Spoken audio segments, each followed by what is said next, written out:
les euro-obligations et la mutualisation des dettes et des créances au niveau européen ne peut être que la conséquence d'une intégration plus poussée au niveau de la zone euro.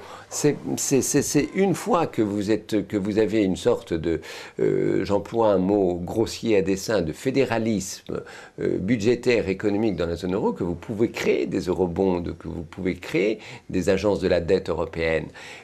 C'est la résultante d'un mouvement d'intégration. Aux États-Unis, vous avez des bons en dollars dans un système fédéral, vous l'avez dans d'autres pays, mais une fois que les structures, j'allais dire centrales et fédérales, sont bien mises en place, c'est la conséquence d'un mécanisme de rassemblement. Et il y a autant de divergences entre les États américains qu'il peut y en avoir dans les États européens dans le cadre de la zone euro. Donc tout ça n'est pas impossible, mais il faut d'abord poser bien les principes de solidarité, de gouvernance et d'axe de coordination des politiques économiques avant de le faire. Vous voyez cette gouvernance économique, vous la voyez à quel horizon? Ah bah, je la vois à l'horizon la plus rapide possible, parce que si elle ne vient pas, là, la zone euro serait en très grave danger.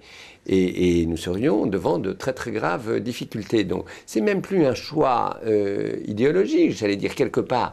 C'est plus un choix non plus politique, c'est un choix qui est maintenant imposé par les réalités.